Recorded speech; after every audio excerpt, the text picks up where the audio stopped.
subnose. Okay.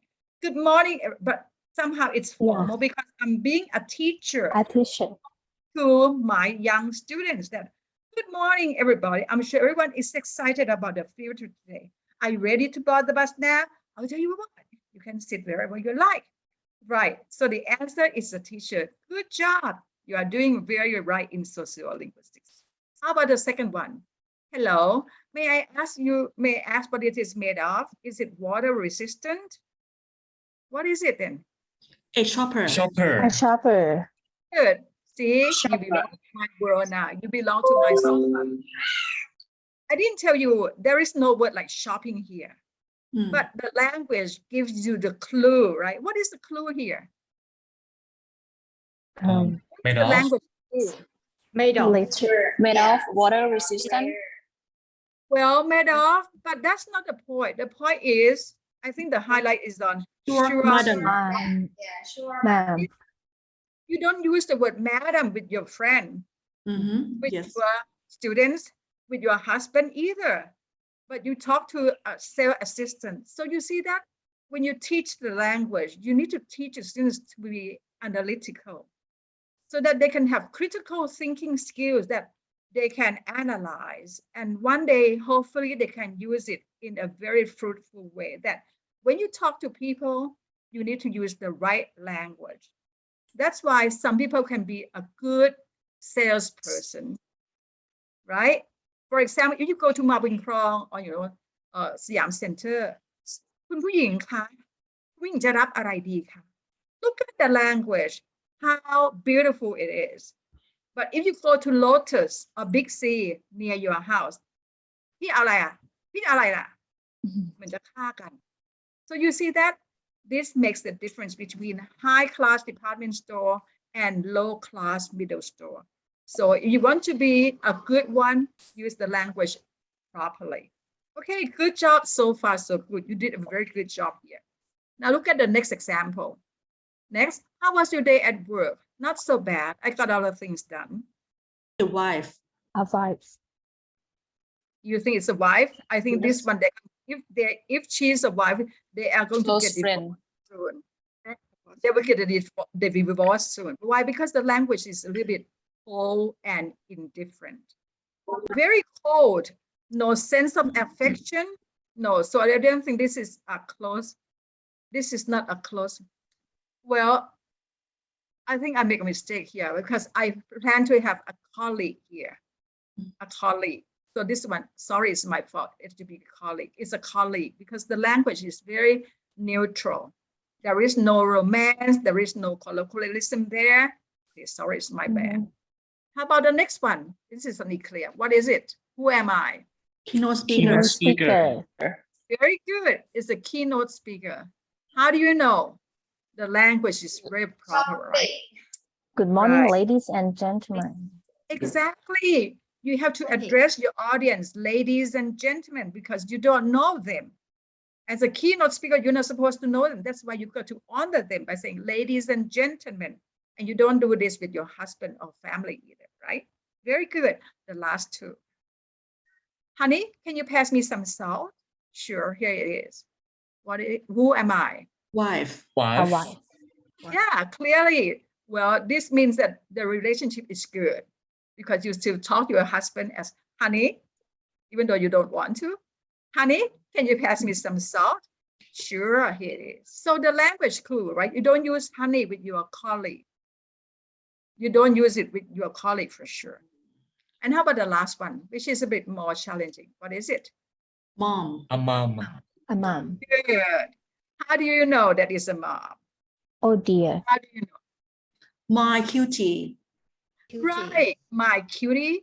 My This is an affectionate term, right? When you talk to someone who's younger and you love that person adorably, my cutie, my sweetie pie, my honey, you say, oh, my cutie, means that that person is young and that person maybe it's a feminine, right? Exactly. It's a mom talking to a young daughter. See, now, what have you seen here, right? You see that the language can vary. And then as a language teacher, you need to be very sensitive to the language used. You don't just simply translate. Why? Because translation will not work. That's why you have to say, oh, this is my little cutie, and this is honey for husband. Honey can be used for the daughter as well, but not in this context. Okay, good. Now you know what sociolinguistics is like, but that's not enough then, right? Actually, I plan it to be a group work or pair work, but it doesn't work here anymore. So we can do it as a group work instead. For example, these are the 4 scenarios. And I want you to focus on the language used in these 4 scenarios, right? Number 1, when you greet someone, okay, you can use hi, good morning, hi, dude. They have the same function of greeting, right? But are they exactly the same in sociolinguistics? Yes or no? Yeah, you can turn on the mic. I don't mind. You can, because I need to interact, right? So greeting can be manifested differently, like hi, good morning, hi, dude. Now you can tell that these 3, which one is the most informal? Good morning. Good morning. morning. Good morning. I said, which one is the most You. informal? Oh, Informal. Dude. What's up, man? No, I mean these Hang out. 3. These Dude. 3. When I say dude, hi, dude. good Hi, morning, and dude. Hi, dude. which one is the most informal? Hi, dude. Hi, dude. Now you see that when saying hi, dude, it must be African Americans, มาแล้วค่ะ Yes. right? And then, oh, hi, dude, man. Oh, come on, why didn't you come in and have some coffee with us? The language got to be like that. Very colloquial, right? So that's when hi, dude is the most informal. Good morning is the most formal. And hi is somehow in the middle. So you see that the language used when you meet your president, you don't say, hi, dude, president. Hey, dude, tomorrow, quit the job. Why? Because the language is not clear, right? Don't do that,นะคะ. Don't even try. Next, the next one. What's up, man? What's up, man? Hang out, hang out. Both of them are very informal, okay? But still slightly different, because when you say, what's up, man? You know that the word man is used not to refer to a man. It is used by African American to anyone. What's up, man? Yo, right? And the last one, ending. Love you. See ya. Right? Now, you see that in Thailand, we teach the language in such a way that nobody talks like that at all. How? Good morning, teacher. How are you? Fine, thank you. And you? If you are still doing that, please, sociolinguistically, it doesn't work at all. First of all, there is no other nation in the world that call the teacher as a teacher. I don't know about Burma, but in Thailand, we call teacher all the time. In America, I will be called Miss BB. See, why don't we teach this culture to our Thai students that don't call me teacher, because you are labeling that person. In the market, teacher, everyone knows, oh, นี่ครูเหรอ? She doesn't look like one,นะคะ. See that you are labeling them. So that's why we say, good morning, Miss BB. That would be a better way of doing things, okay? So I hope to see a new chapter in the Northeast,นะคะ. Well, if you have learned from me, try to teach young kids, say, Miss ปิยชัดค่ะ Miss ออนสิริค่ะ Miss พัฒนันท์ไม่ใช่ค่ะ teacher ค่ะ. Why? Because it doesn't sound right at all. And then goodbye, you don't have to say, you say, bye, see ya, right? When you say, see ya, you see that? You don't say, see you. No, it doesn't exist. Just say, see ya, gotcha, right? Make it cool. A language teacher got to be sexy at all time, no matter what. ใช่ไหมคะ? Can you be sexy? You got to be. because language is sexy enough, so you've got to be ตติยา ใช่ไหมคะ Can you be sexy? Okay. Now the next one then, right? I want you to analyze the 4 scenarios here. Number one scenario, as a student in a screening interview to participate in a school play on New Year's Day. Think about this one. And what kind of language you use as a greeting.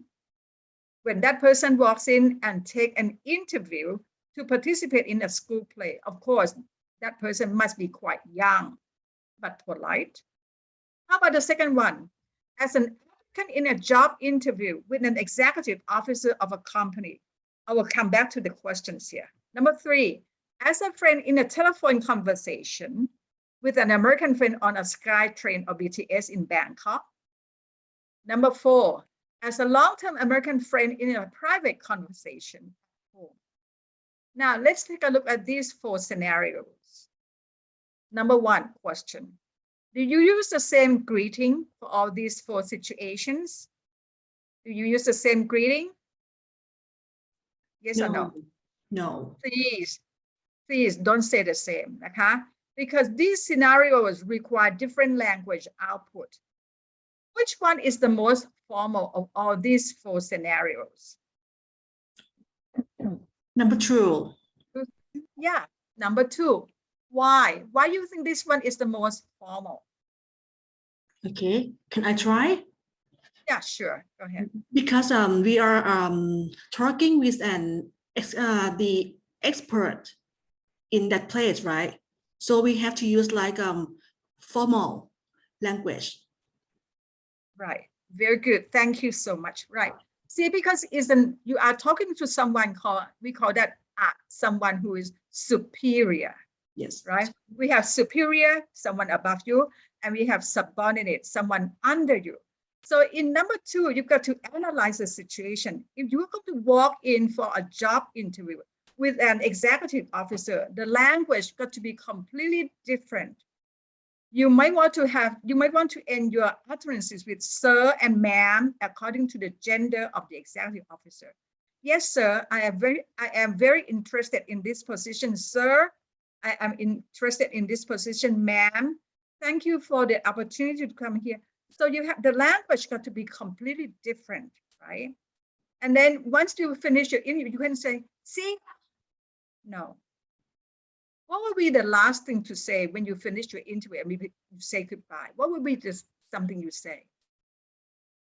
You may have to say, thank you so much for the opportunity. I look forward to hearing from you soon.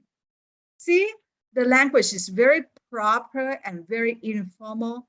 Why? Because you are talking to an executive officer. Okay. Now, so let's move on to number 1, right?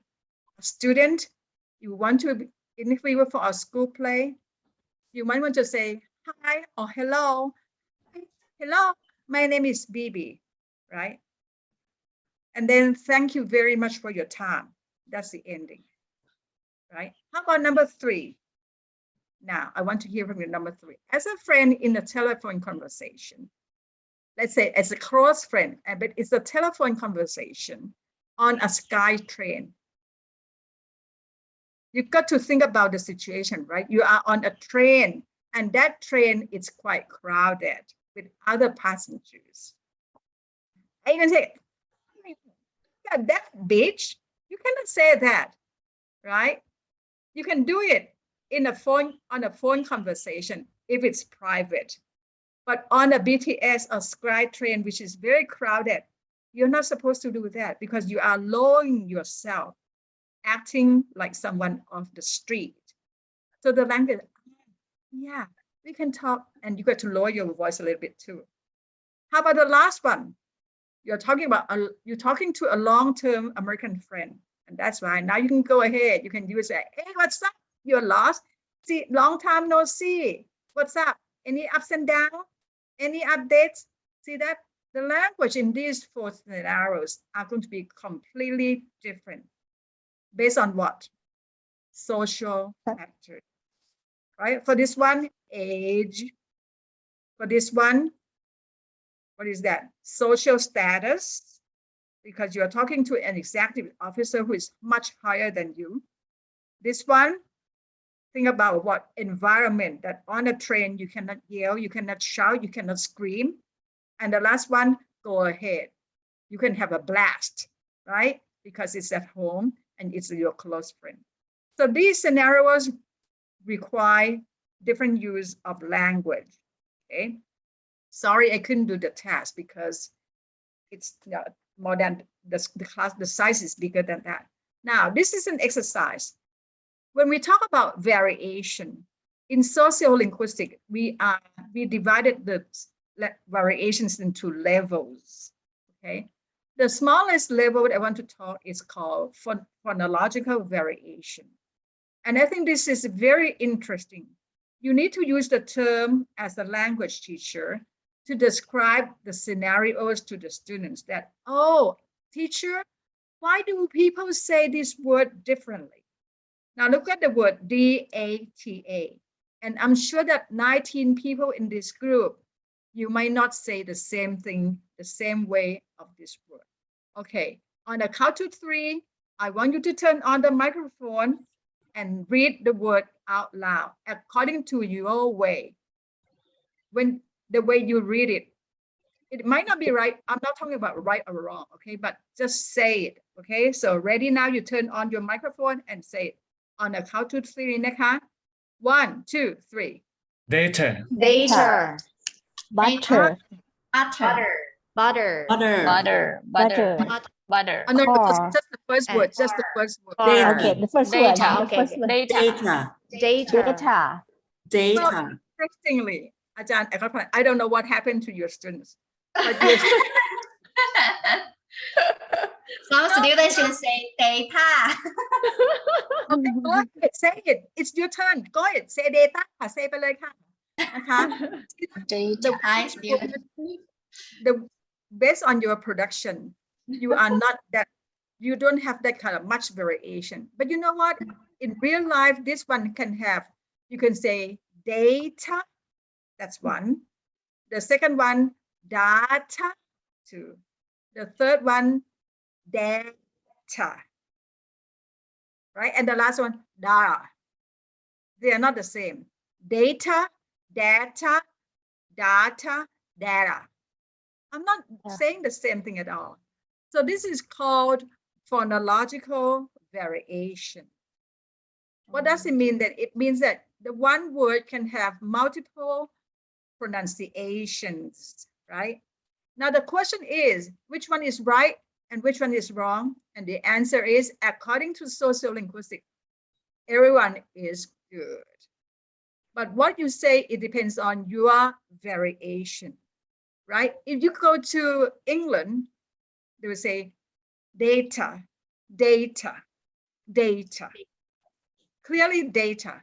But if you go to America, you say data, data, data. I say, what is that? That's exactly what is called pronunciation. So you don't have to disguise your own identity. Be who you are. But once you teach your students, don't say that, oh, no, this is right and this is wrong, because all of them are good, except data,นะคะ, except data. That's very okay, now let's move on to the next word. Turn on the microphone again, please. And Butter. say this word, okay? 1, 2, 3. Butter. Butter. Butter. Butter. Butter. Butter. Oh, I can see now that some of you are from England and some of you, congratulations on your own identity, right? That this word like butter. Butter. So the chance is, you are in America, they'll say what? Butter, butter, butter, right? Butter, butter, which is very typical American pronunciation. But if you go to England, they will say butter, butter. However, that's a big overgeneralization, because if you go to certain parts of London, the poor area of London, they say see? So that's nothing right or wrong. That's the way they actually say it around the world. Now, again, the last one. I want you to say it now. Turn on your microphone, please, and say the word CAR. Okay, you ready? 1, 2, 3. Car. Car. Everyone Car. wants to make me happy by saying car. Car. Right. Ah. So again, the word car, that's very likely American English. But I'm not saying that when you say car, it's totally, completely British. Because if you speak representative, like, Queen Elizabeth, then you will say car.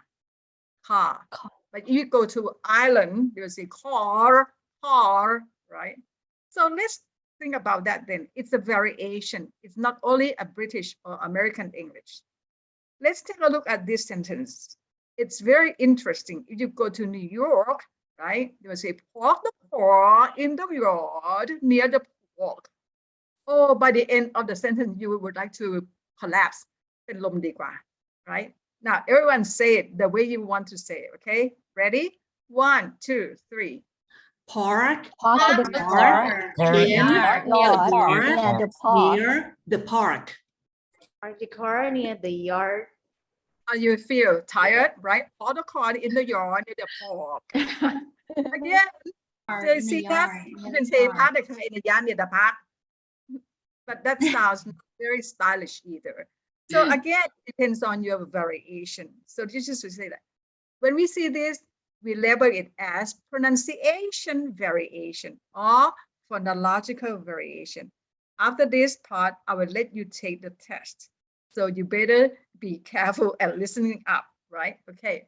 So this is called pronunciation variation, but that's not it. There are 2 more levels. The second level is called grammatical variation.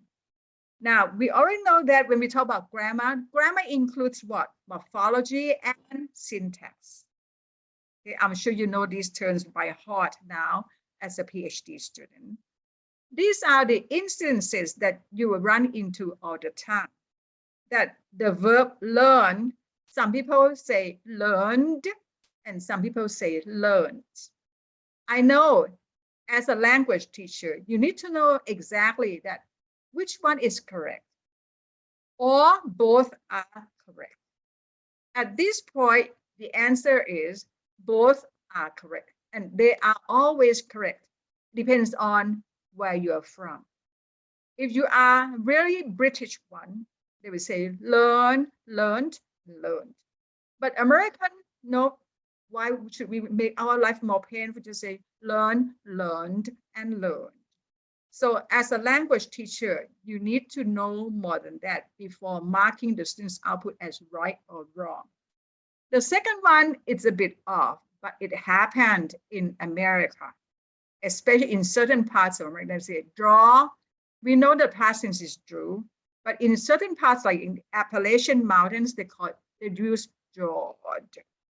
I know this is not very standard, but you cannot say that it's wrong either. It depends on the class, though. You are teaching grammar, then it's wrong, but it's in sociolinguistics, it's a variation.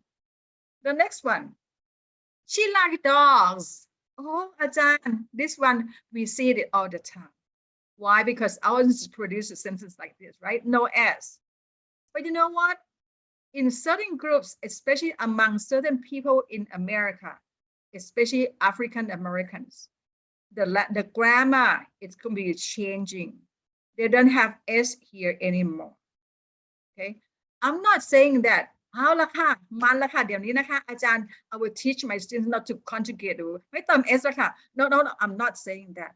I'm saying that in certain parts, this form is acceptable. But of course, in Thailand, it's going to be a bit too far-fetched to go that far. Okay, the next one. Okay, I didn't do nothing. I'm using Black English accent. I didn't do nothing. I didn't do nothing. That's how African American would say. What happened to this sentence? Well, as a teacher, you say, Ajahn, it's wrong. In this sentence, we label it as, we call it double negative. You need to know the term,นะคะ, because as a teacher, you need to know the term in order to tell them what's wrong.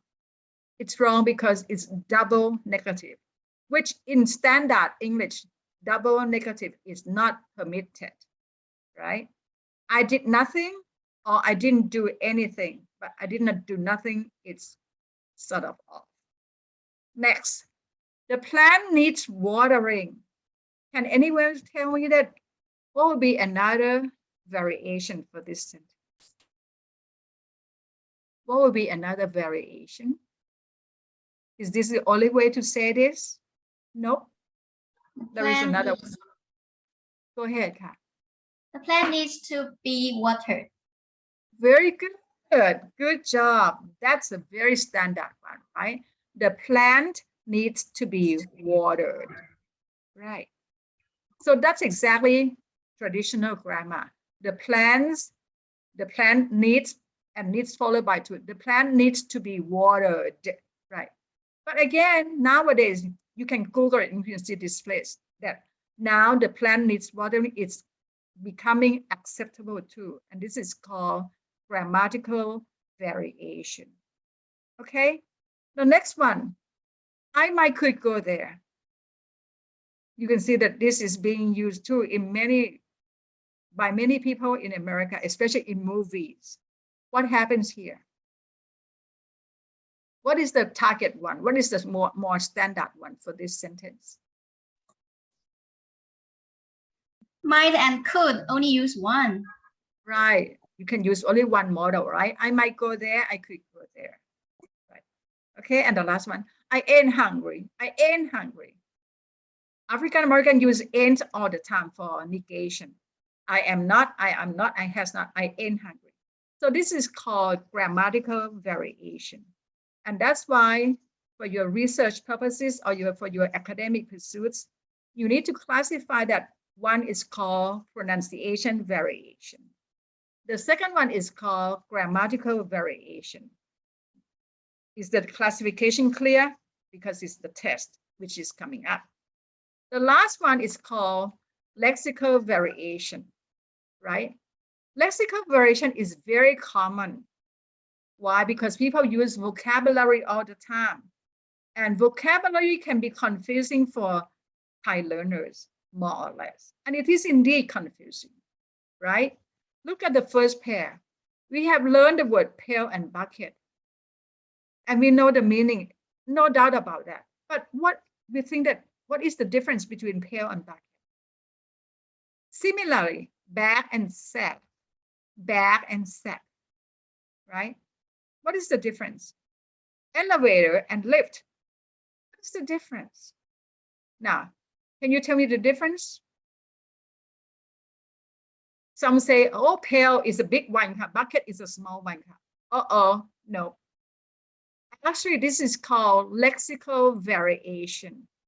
It means that in different parts of America, if you go to the South, they will use the word pail, right? They will use the word pail in the South. If you go to the North or the Northeast, they use the word bucket. How can we know? Of course, it's not easy. It's not easy at all. And that's why once you encounter something in the lesson, you need to explain to them so that they know better than us, okay? Again, the word bag and sack, right? When you go shopping to the department store in America, you want a bag, you want a bag. In the South, you want a sack. You want a sack? ไม่ใช่กระสอบนะคะ it's just a bag. The next one is very clear, right? Elevator is American English. Lift is the British English. And that's why Americans couldn't use the word lift, whereas the British couldn't use the word elevator because it's not their identity. So this is called lexical variation. Not only that, then, lexical variation can include the word knock up. Now, what does mean knock up? This is a very dangerous thing to say. My daughter said, Mom, can you knock me up at 8 tomorrow? Can you knock me up at 8? What does mean knock me up? Call. Right, wake up. Can you wake me up? Knock up, one meaning means to wake someone up. But then the second one, she was knocked up. She was knocked up. It means what? Like She passed was out? pregnant. Oh, I see. She was pregnant.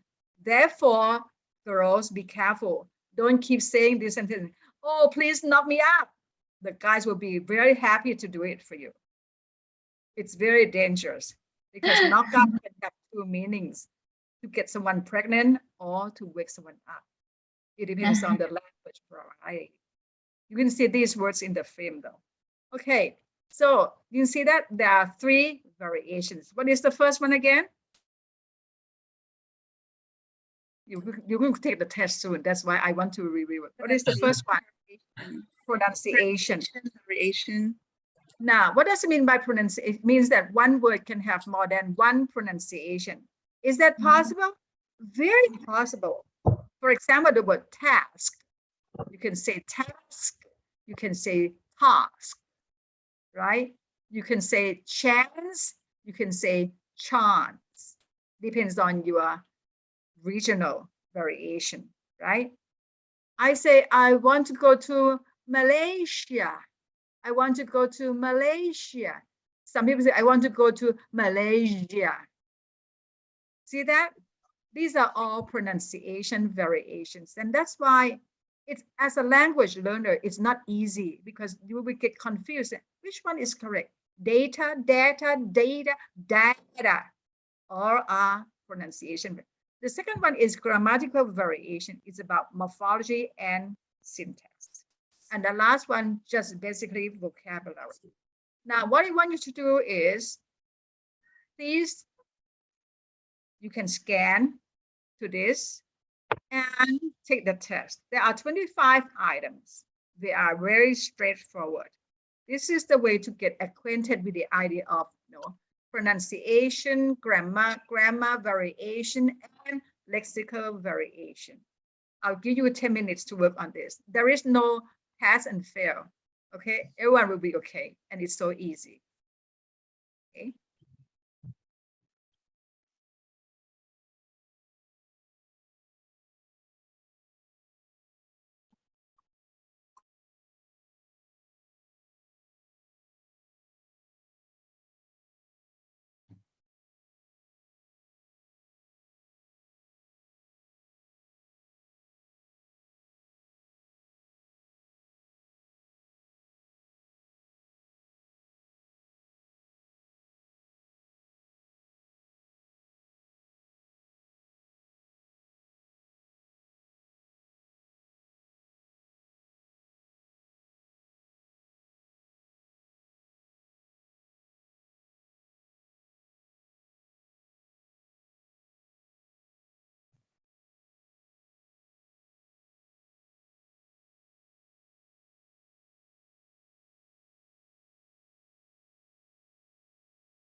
it's very easy right อาจารย์อัครพลใช่ไหมคะ very easy and straightforward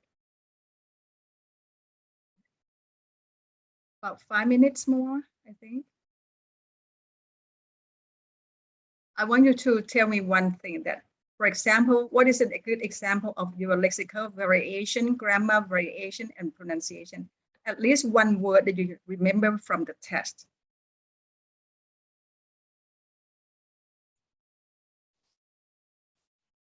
So I want to give me one example and explain to me why you think it's a lexical variation or grammar or pronunciation variation. Just only one word that you can remember.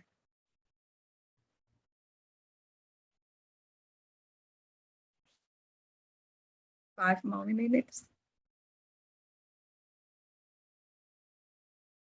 Okay. Yeah.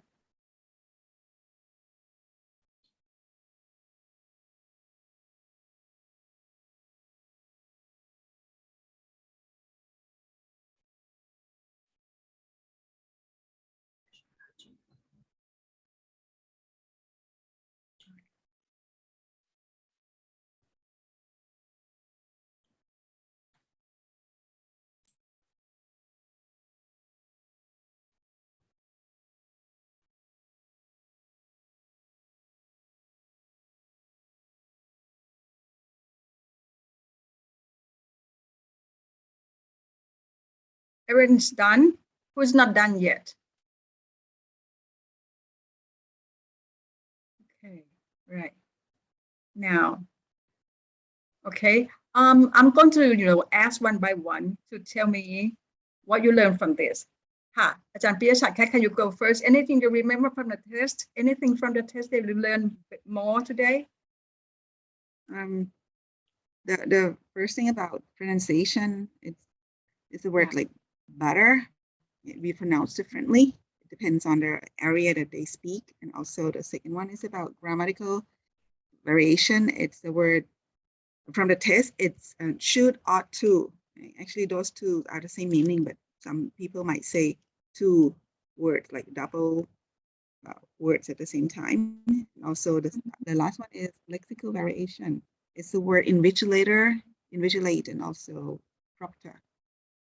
Okay, thank you. Right. Actually, it's only one answer only, but thank you for 3 answers. Right. I think interesting is the word proctor and invigilator. I have colleagues who are both from England and America. And you know what? Because given my background of my education background in America, I one day asked my colleague who is a British, said, oh, you have to proctor today? And you know what he said? No, I don't proctor. I invigilate. The answer stunned me for 5 minutes. I said, man, look at that guy, the way he, มันกวนไหมล่ะคะนะ said, do you proctor today? No, I don't. I invigilate. But I think it's interesting for us to learn more. That's how we could understand people more, how to appreciate.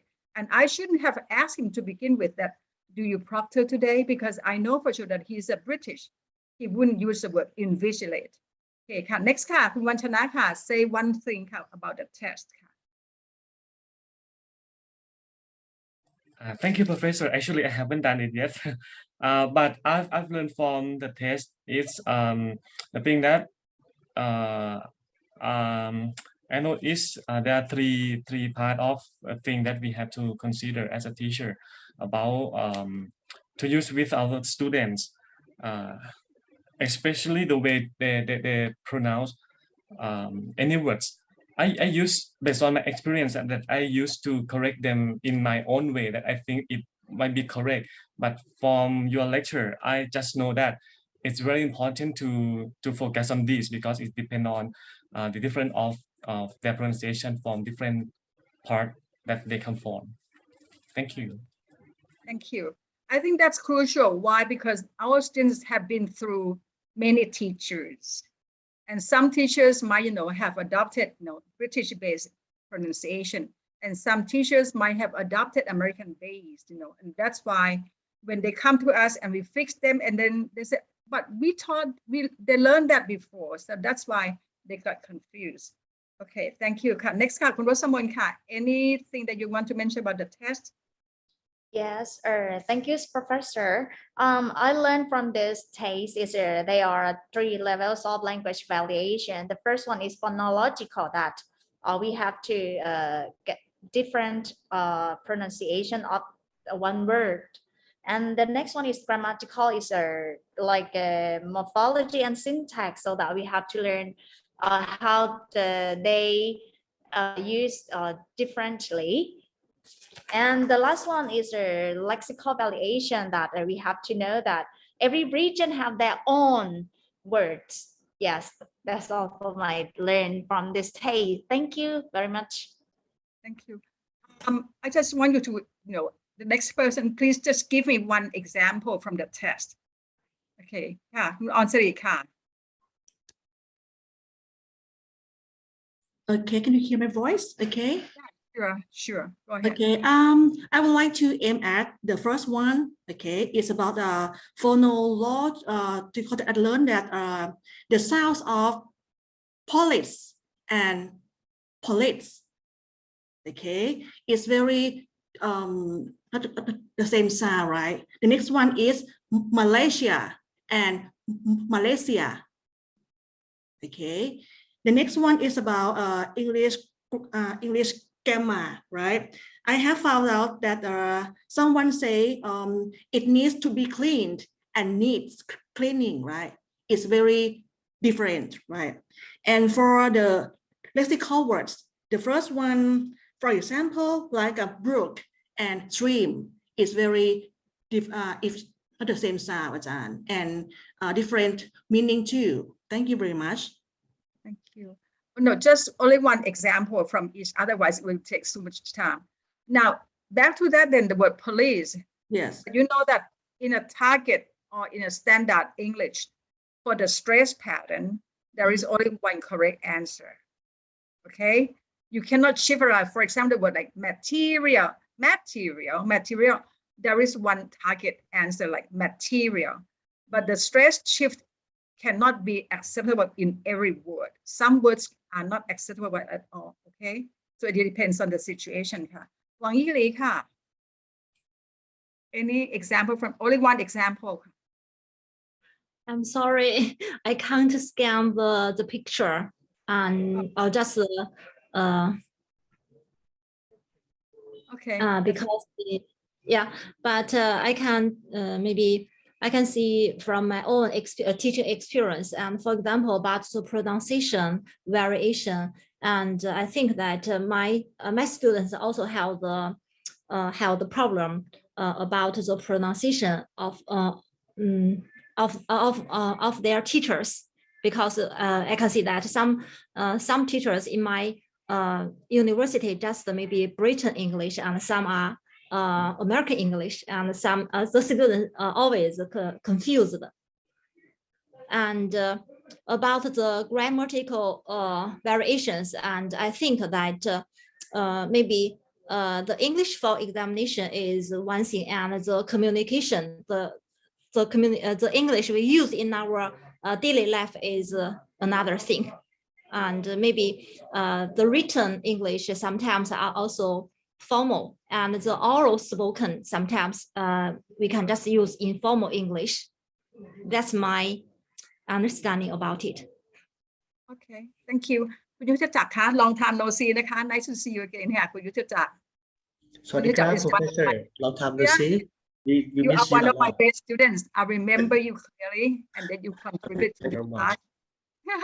So glad to see you again. คุณยุทธจักรคะ just say one thing about what you learned from the test ค่ะ Anything you learned from the test?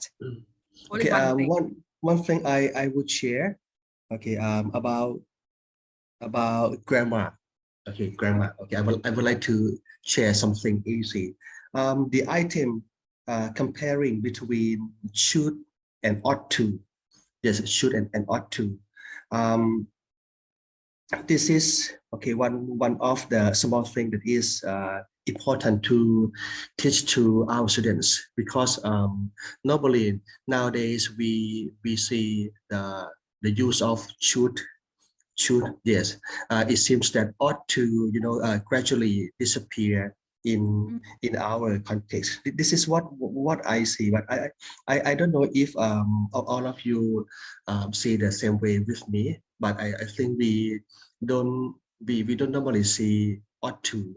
Yes, but I'm not sure if ought to is still used in the passages or the context of the native speakers. But in the Thai context, we don't use it. But actually, we should teach our students to use it, and sometimes we can explain to our students which one should be used and which one should be used in this context, or even we can say should be used in what context, and ought to should be used in which context, and how different between them. Professor, this is what I think is small. Yes, it's a small point, but it's good if we can explain to our students. Yes. I think Rajabhat has raised a very good point. Really small but beautiful. Okay, actually, should and ought to. I think we all agree that, right? That should is frequently used compared with ought to, right? So according to corpus studies, ought to has been reduced in terms of use for a while, really. Very similar to what? Will and shall.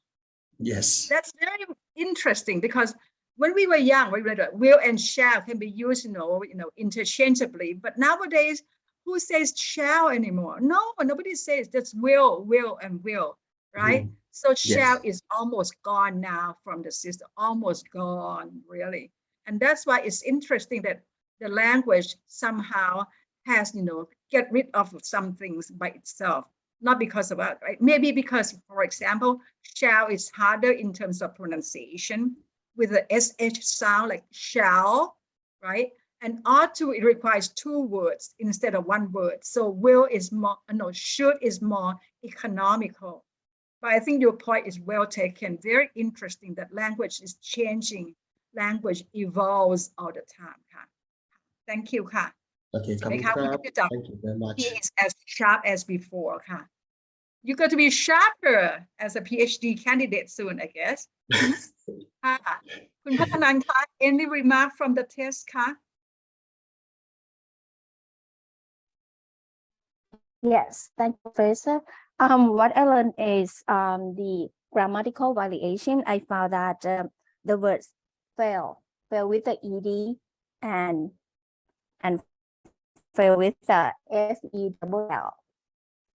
Right. Yes. Yeah, that's a very regional variation in certain parts. It's not coming that yet, but it happens in certain variation. Thank you. Tatiya, next. Okay, thank you, Professor. The things I've learned is which is about the words blinds and shapes. Normally, if we talk about blind, it just refer to the person who can't see anything, right? And shapes, in my opinion, it's like a gnao, yeah. I see.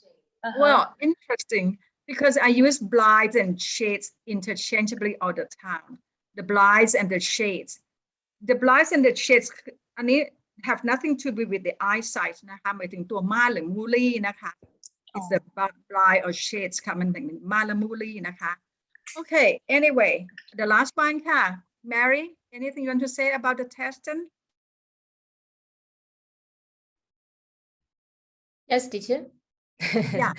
For me, as a teacher, we should remind our students in grammatical variation, for example, not to overgeneralize.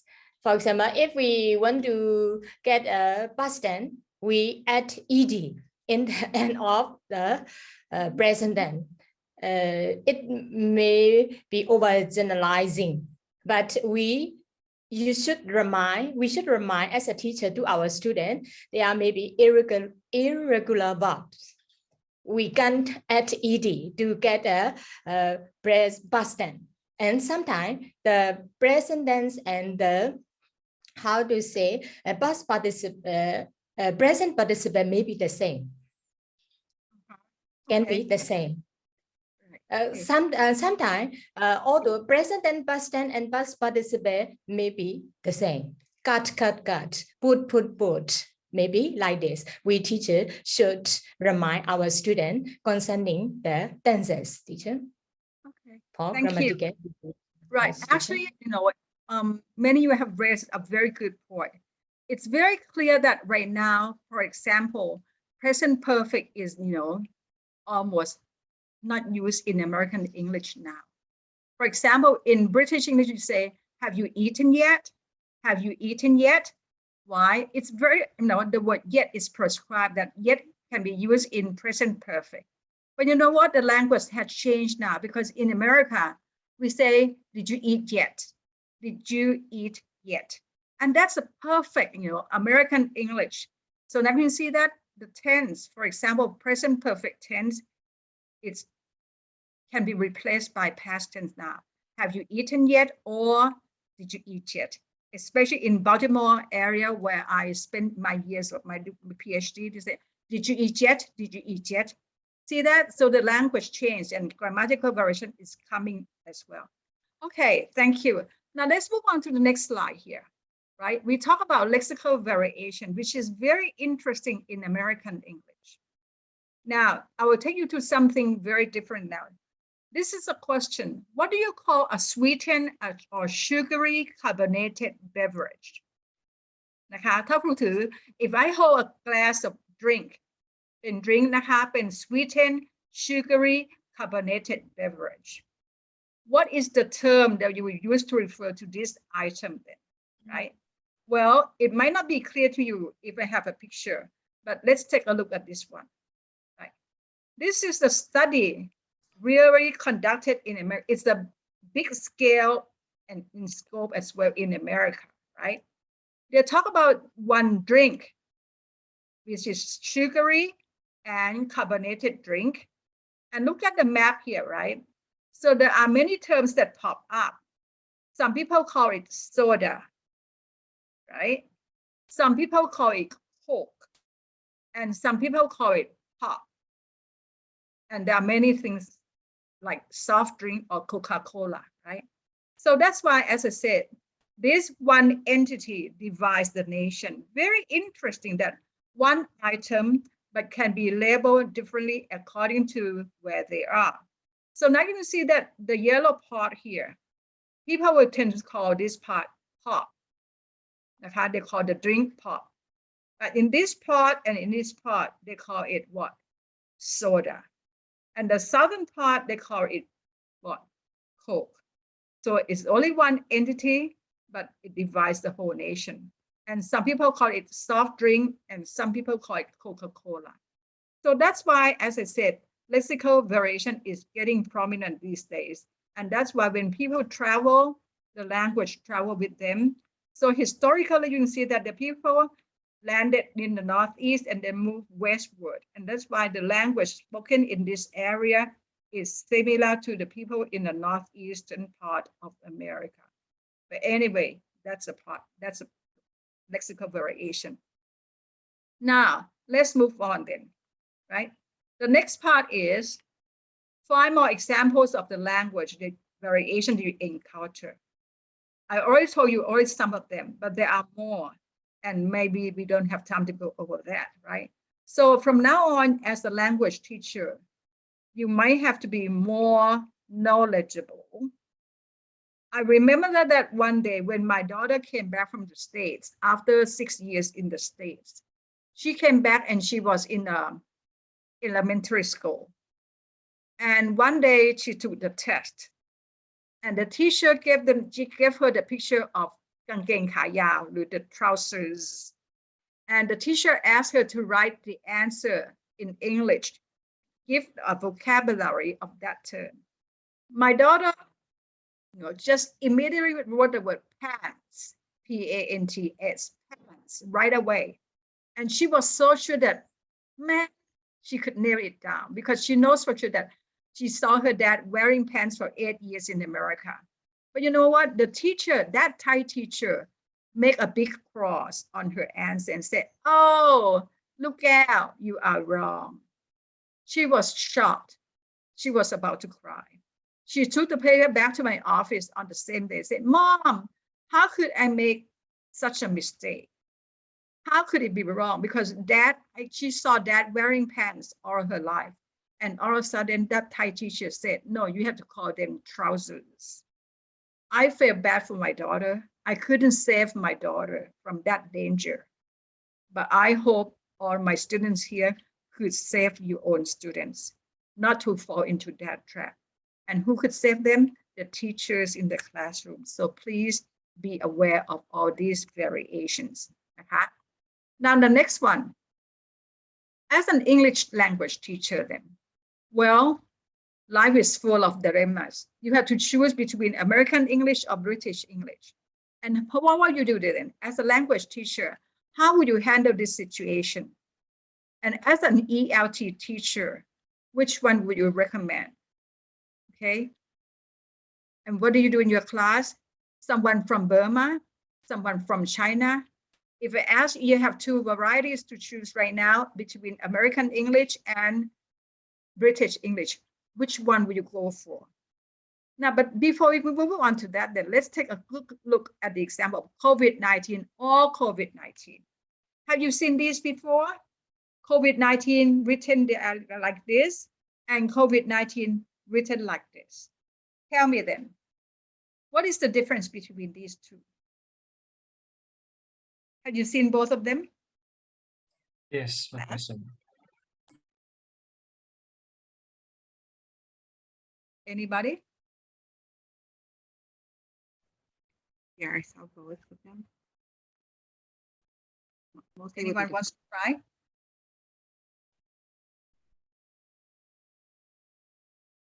What is the difference between COVID-19 using uppercase letters and the lower one, COVID-19, which is the same disease, using some lowercase letters? Any explanation? How about in Thailand, which one is preferred, the top one or the lower one? Lower one. In Thailand? Lower one. Oh, really? Really? Have you checked it or you just out of your immediate reaction? Actually, it can be, but you know what? The top one is preferred by America. So this one is used predominantly in America, and this one in certain parts of, like in England predominantly. That's why these two are interchangeably used, but there are certain parts that prefer this, and there are certain parts of the world that prefer this. I cannot say this is completely American and this is British, because there are certain parts of, colonized areas that use this one as well. But again, see that this is the distinction that the teachers like us should be aware of. And we should be able to answer the students that both are correct. These two varieties are correct. It depends on the individual preferences, right? So now the question back to you then, as a language teacher, which one will you choose in your class, American English or British English then? Let me ask Mary, who is from Burma. Mary, how about you? For me, yeah, British English teacher. Yeah, is that something prescribed or something you can choose? Yes, we normally use British English in our class, teacher. The prescribed tests are also British English, mostly. Teacher. Right. See, Mary gave us a very interesting remark. Historically, okay, because of the background of the country, it's impossible at all, for Myanmar to adopt American English at this point, because the history says so, right? How about in China? I prefer also the British English, traditional. Okay, right, okay. See, I think the way ELT is shaped, it depends on the history of the country. How about in Thailand then? Anyone wants to say something about Thailand? Thailand, I think most Thai students or Thai people prefer American English. Yes, it depends on my experience. I learned English from elementary elementary school is American English. Yeah, in high school also American English, and also in university still American English. So I think yeah, American English is Well, there okay. is no clear answer. I don't want to be an argument. There is no clear because both of them are good. Excuse Right. me, could I ask Sure. you, can I Sure. use both? Oh, yeah. What I want to Because say is that as a language teacher, I think if you do both, then the students will be confused. You can say that you want to prefer, for example, one variety over the other. And if the chance permits, then, for example, you see the word elevator and lift, that's a good chance for you to pick up on that and say that, listen, these two words are equally good and effective. But this one is used in British English and this one is used, preferably in American. I think that's the way to go. You can use anything you like as far as you know that you have information to support your teaching, because it means that you don't want to confuse them, but you want them to be a good learner and you want them to be more knowledgeable of the English language. I think for me, I grew up when I was young, British English is the only way to go. So that's why I say A, B, C, D, E, F, G, H, I, and the last letter X, Y, Z. I think X, Y, Z. I use X, Y, Z. Why? Because that's a very British way of saying Z, not Z. But then when I went to America for my master's degree and PhD, nobody says Z anymore. They say Z. That's how I adopted my American English. So I think it's very difficult and challenging. And I think you can do both as far as you make sure that there are certain points that you need to explain to your students. Why we call blinds, not shades, and why we call shades, not blinds, why we call them bucket or pail, why we call them lift and elevator, why we call flat and apartment. I think this is very interesting. Now, back to my daughter then. When she was in elementary school, she took the test. And the test has choices of, for example, driver's license and driving license. And my daughter automatically picked driver's license. And the teacher said the answer is driving license.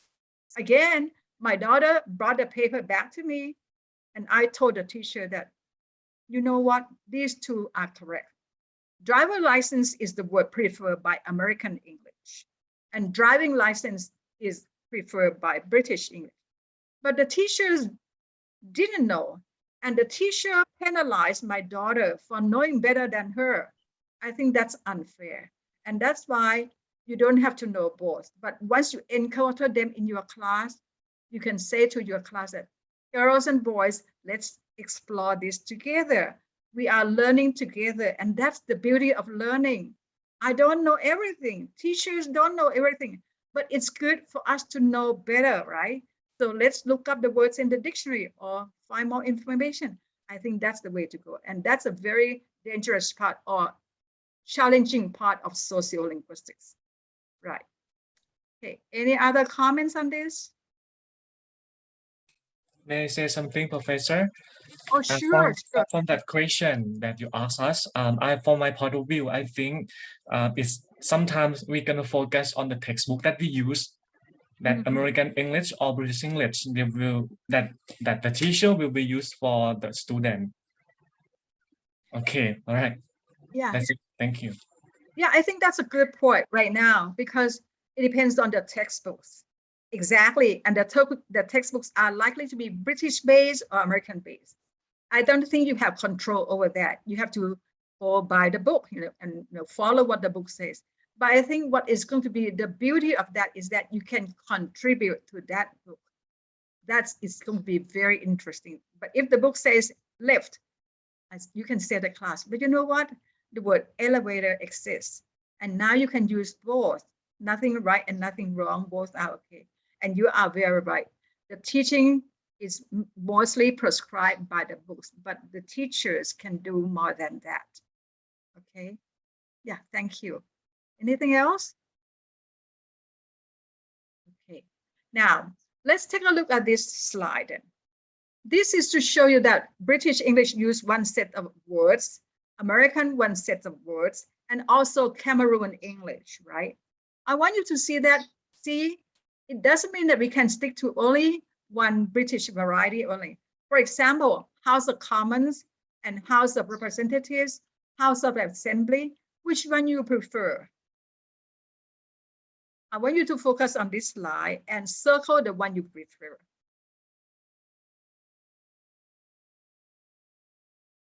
The second one is interesting. British would say lodger, American would say roomer, Cameroon would say roommate. See? Which one you prefer?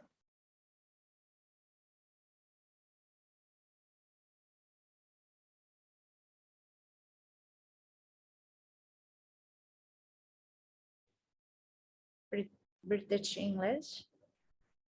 See, you know what? My answers are all over the place. I don't use other words Americans either. Why? Because I grew up with British English. And then I went to America and be exposed to America. So I can use like City Hall. I can use washcloth, but I use, freight train, but I use pigsty. Why? Because I read George Orwell's, Animal Farms. And in that book, they use the word pigsty. See, because of my exposure is so diverse, that's why I'm not really American English. And that's why, as an English language teacher, you cannot say that I will stick to only American English. It's impossible because we are shaped by different varieties of the English language in Thailand, right? Caretaker and janitor and concierge. But you know what? Nowadays, we usually what custodian. That's another word. Sitting room, living room, and parlor. So that's why it's very hard for us to stick to one because we have multiple identities to juggle. Now let's move on to the next one. Okay. Now, as a language teacher, I'm sure that this is the one you want to answer for yourself then. Do you know in which English you speak? There are many dialects of American dialects and British dialects as well. So I'm going to ask you to find your own identity, right? I'm sure you'll be very excited to find out that the language you use nowadays is more or less inclined to be, for example, like Chicago English, Boston English, or Texas English. You want to know what your English is? Well, let's go to this link then, right? Follow this link and answer the questions honestly. And after you answer all 10 questions, you will get the answer what dialect of English you are speaking. And that will be very interesting. Okay, go ahead.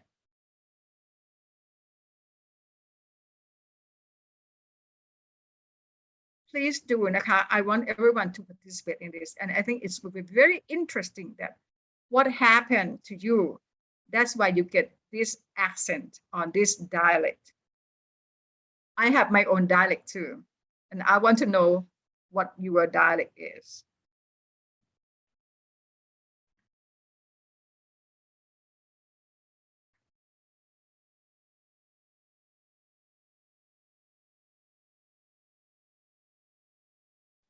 Once you're done, please type your dialect in the chat box because I'm curious to know what your dialect is.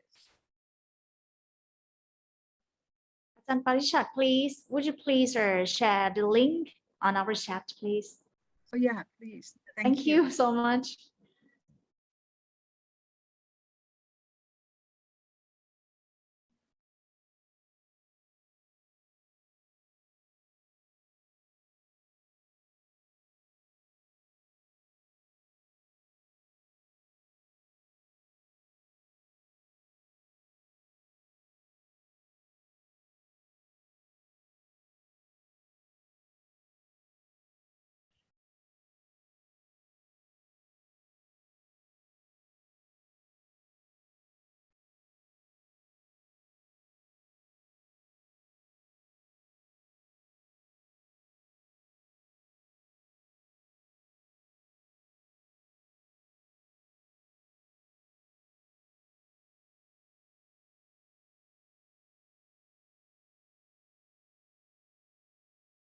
Actually, this is a time for the break. Why don't we come back at 10:45 with the answer? How about that? Okay, I think that's a good time to take a break. You can take the quiz, enjoy your dialect, and tell me what your dialect is. And the question is, what have you done in order to get that dialect? ทำอีท่าไหนคะถึงได้ dialect นั้นต้องถามว่าทำท่าไหนนะคะอย่าตอบว่าท่านั่งนะคะ How do you get that answer that dialect นะคะ Okay, I will see you after the break at 10:45 ค่ะ Thank you. Okay, so now it's 10:36. We are going to have a reset about 15 minutes breaks, and let's come back to 10:45 to continue our special lectures by Professor Dr. Budsaba. Thank you. Thank youค่ะ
Is everyone back?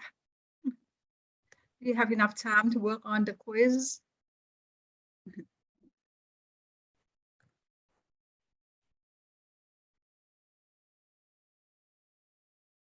I don't think they are back yet. คุณปฏิยาเป็นไงคะ North East นะคะNorth East นะคะ ใช่ค่ะ ภูมิใจเสนอใช่ไหมคะ So proud to be a Northeastern person. งงเหมือนกันค่ะ งงกันเหรอคะ Well the question is what have you done ต้องถามว่าทำอะไรไปเข้าคะ What have you done That's why you've got a Northeastern dialect but there are 4 Southern Southwestern ด้วยนะคะพวกนี้คือพวกยังกี้มากเลยบอก Come on man you got to sit down and have some coffee man คุณยุทธจักรคะมายังคะเป็นไรบ้างคุณสมยงเป็นไรบ้างคะ How about the others อาจารย์อัครพลล่ะคะ What accent or what dialect you get อาจารย์อัครพลยังไม่ได้เปิดไมค์ก็เลยไม่ Northeastern part of Thailand is like for example like I'm going to school something like that. Yeah, more or less. At least we can say we have our own dialect นะคะ Northeastern dialect ค่ะ Yes. Wang Yili how about your dialect Very interesting. Southwestern United States.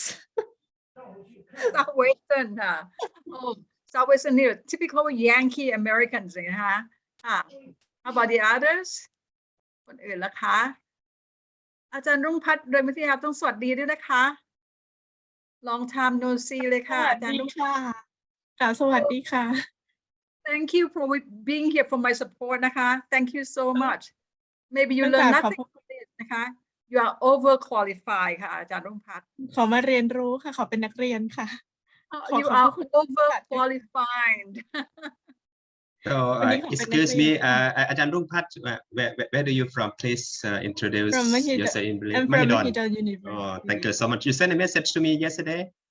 Thank you very much for letting me in. Yes, I please. deeply appreciate it.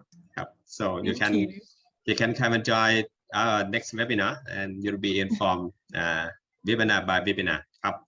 Thank you so much. อาจารย์รุ่งพัฒน์ is way qualified ค่ะ from Mahidol ค่ะ I see. And her mother ไม่ค่ะ your mom was my teacher นะคะ Really? Thank you. At the arts faculty ค่ะ Anyway if you can contribute อาจารย์รุ่งพัฒน์นี่สอนแทนได้ you can teach for me เลยนะคะ No. So next time for sure. Yeah, next time. Maybe we will have. We may be going to have a special webinar carried out by 2 keynote speakers, Professor Budsaba and also Ajahn Rungpat. Together, it will be interesting webinar, I guess. I deeply admire Ajahn Budsaba a lot. I try to follow her every talk. Thank you. Well, who is that? ค่ะอาจารย์รุ่งพัฒน์ได้ถามต่อค่ะ which dialect you have ทำไปถึงข้อหนึ่งค่ะแล้วก็กดคลิกแล้วมันไม่ไปค่ะก็เลยหยุด Okay you can do it some other time then right Okay now I will move on because I have so much material to cover Okay let's move on to the next part because I won't have time to explore this one yet but let's move on the next one I like it maybe อาจารย์รุ่งพัฒน์ have seen this already นะคะ This is the sitcom entitled My Your Language. Have you seen this before? Anybody here? Silence. So the answer is no, or you don't want to miss this. My Your Language. Pardon? Pardon? I beg your pardon? Somebody say something? Anybody saying something? Okay. Now I'm going to take you to watch the video, or actually is a clip, right? My Your Language. Now let me introduce you a little bit about this series. This is a British sitcom, and it emerged in 1977, a long time ago. And I found this when I went to China by chance. We watched this, on Friday night, TGIF. So we watched this one, and I found it very interesting and very applicable to our ELT. Okay, so this one was stopped for some reasons, but the nutshell is there is a main character is teacher, and his name is Mr. Brown, and he's an ELT teacher teaching students. Now, students here means adult students from different social and backgrounds and religions and language background as well. It's very, very funny, and I hope you see it funny. I don't mean it to be offensive, okay? However, this sitcom was stopped because people thought that it's not right. But to me, for educational purposes, I think it serves the purpose, and I love it. Whenever I teach socio, I have to let my students view this one. The main character is Mr. Brown, very typical name for British people. And he's a new teacher teaching students. Now let's take a look at the students. The students are from different nationalities and they're from backgrounds. And of course, in sociolinguistics, right? If they are from different backgrounds, they come with them to the classroom. So the names of the students are Ali Nadim. You can probably figure out, the nationality of the student somehow. The second one, Anna Schmidt,นะคะ. The next one, Chung Zuli. The next one, Daniel Favre. The next one, Giovanni Capello, Camila Ranja, Juan Cervantes, Maximilian Papandreas, Ranjit Singh, and Taro Nagazumi. I'm sure that with your background, you can somehow guess their nationalities, which can be Chinese, French, German, Greek, Indian, Italian, Japanese, Pakistani, Punjabi, and Spanish. So first of all, I would like to see how your background knowledge works.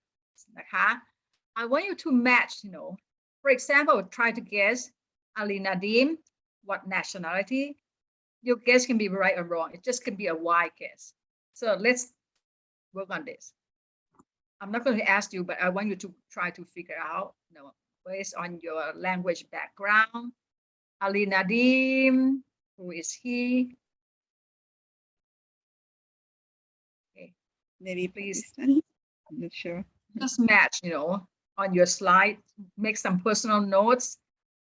Try to figure out, the nationality of each character. These are the 10 students who are going to play a major role in the episode.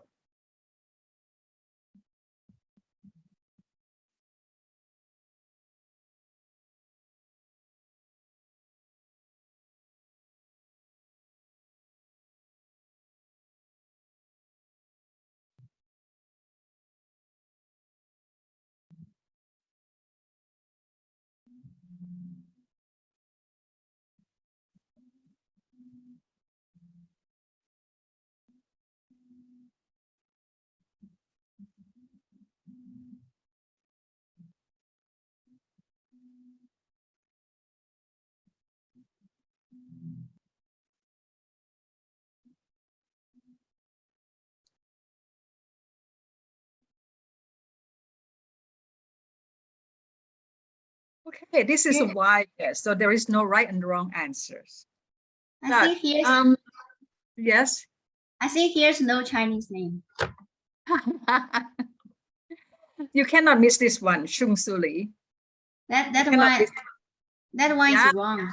That one is wrong. Li should be Li. Oh, really? Okay. Yeah. This is the one they use on the internet, so I cannot change it because this is on the script of the episode. Right. Okay. But thank you. Next time I say, okay, so it's Li. Thank you. Welcome. I know you won't miss the Japanese, right? It's so clear. Okay. You done? I know there are some blurry areas for this one, for example, like Camila Ranja or Ranjit Singh, but let's figure out. Okay. Well, are you done? Here's the answers.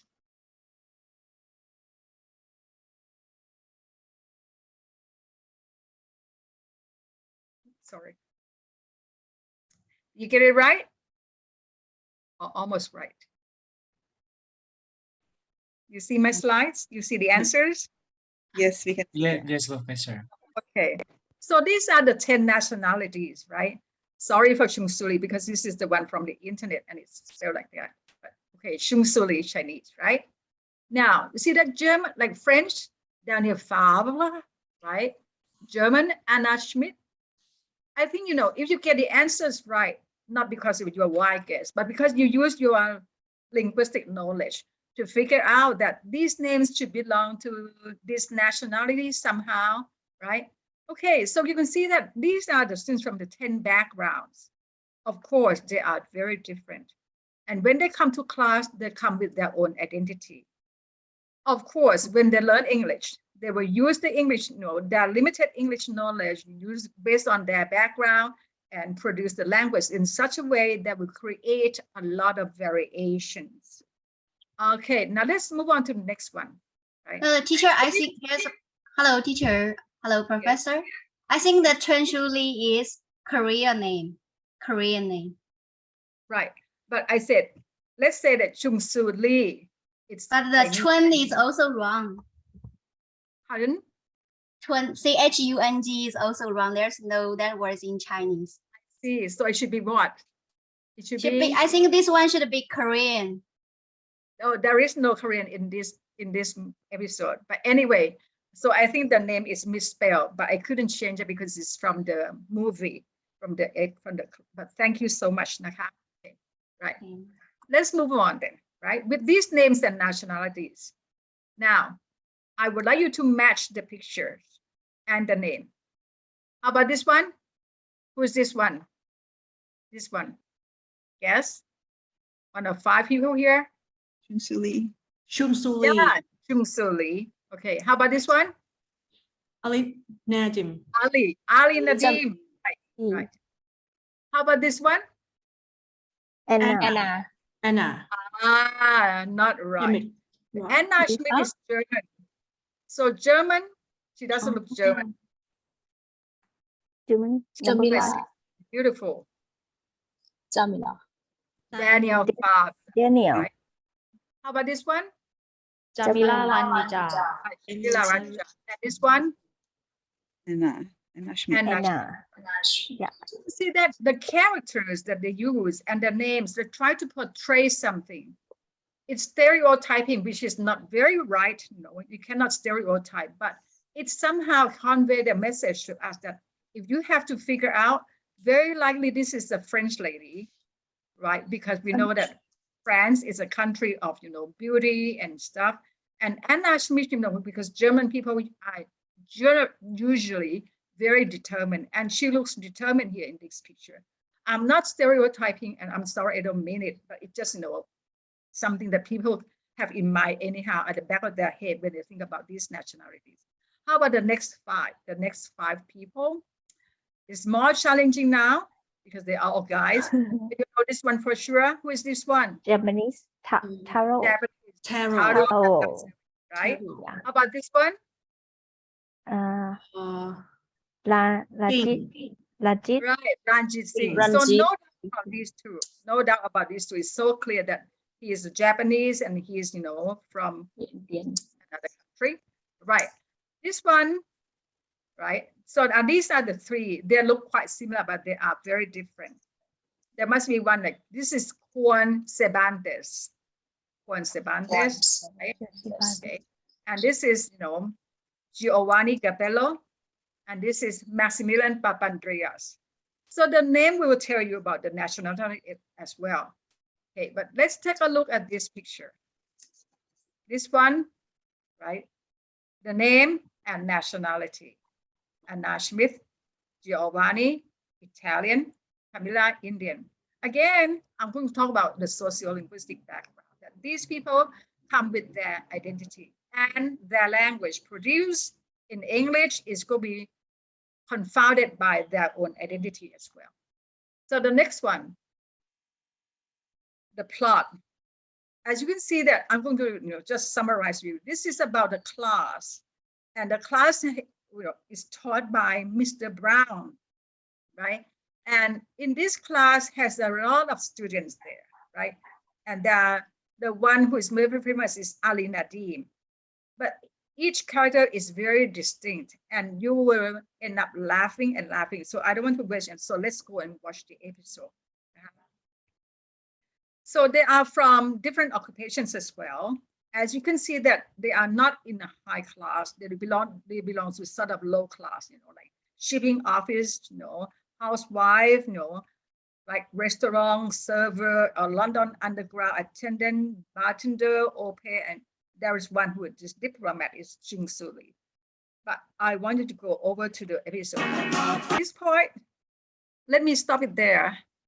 Any questions right now? Can you follow the conversation? Can you? Hello? Yes, we can follow the conversation. Yeah. Do you like the sitcom or not? Is it something boring? Otherwise, I will stop there and I'm not going to show you anymore. Is it okay then? You like enjoying it? You learning something from the episode? Yes, personally, I like it. You like it? Right? Okay. You want to watch to the end of this episode or not? Or you want to focus back to the class? Or you want to continue watching? Up there, right? So the point is, I don't mean to be, insulting any culture or anything, but this time I want to focus on the language, right? Now let's take a look at language, especially Ali's language output, who is a very dominant character in the class. This is what Ali said. For example, he says many times, yes, please, yes, please. And actually the target language that he has in mind is, yes, indeed, yes, indeed. So because of his previous identity cover in English, that's why his language variation takes place.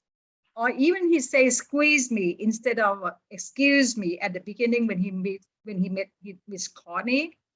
Or when he feels excited and he feels something good, he said, oh, jolly good, which is very, a very archaic British English would say jolly good. Or blimey, which is quite obsolete now, like God blimey. So now you see that Ali's come to class with his own identity manifested through the language he used.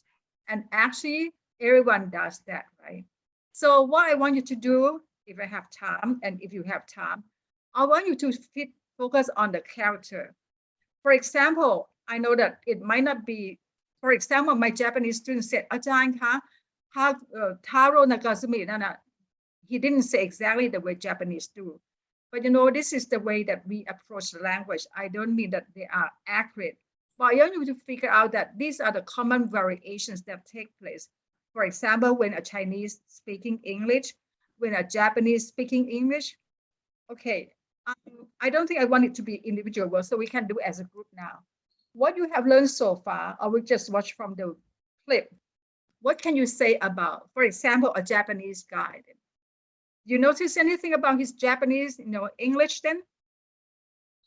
Anything do you remember? Anybody? Can I try? Sure, go ahead. Thank you. Like Japanese always says to or the sound like o in the final sound. Right. Yeah. Good observation, right? And that's exactly typical Japanese English. Let's say, I am more learning go English show, right? So I know there are rules there, but of course, when the Japanese people speaking English, if they couldn't control themselves, that's why we have a way, saying, for example, McDonald, the Japanese would say McDonaldo, because it follows the way the Japanese people say it in their own language, right? Okay, how about other nationalities then that you remember? Anything else? How about someone from China? Is that true? I know the movie is a bit exaggerating, but at least it's based on certain facts about language differences. Or anybody? Okay, somebody say I am more, right? I'm Elsa. Yeah, good. Anything else? Like the word roll, unroll, that was spoken by. Okay. Ali said, right? I am hoping to be unrolled. I am hoping to be enrolled by Ali. Actually, the target one is I am hoping to be enrolled. So Ali was quite fluent, but his variations are quite a lot as well. Okay, anything else? Can I try? Yeah, sure. I have learned from Ranjit Singh, right? Because when he said, I am sick, right? It doesn't mean that he is like an illness, but sick, S-I-K-H, is his region. Okay, sick and sick, the same sound. Good point. Yeah, thank you. Right. So I think this story, because Mr. Brown was a bit surprised, he said, I am sick. So actually it means like he's religious, like belief, not something, not to do with the sexual orientation or physical conditions at all. Anything else? How about someone from China? I want to hear from that person from China though. Wang Yili, try. The pronunciation of Chinese students is secretary, and he just pronounced the word very. I can see that in Chinese means 僵硬, stiffy. Pardon? What is that? Very strange. The pronunciation of Chinese students sometimes always strange. Well, I think Chinese people have difficulty with R and L distinction, right? Am I right? Yeah. Yeah, in English, R and L can be quite problematic for Chinese people in general. Okay, anything else?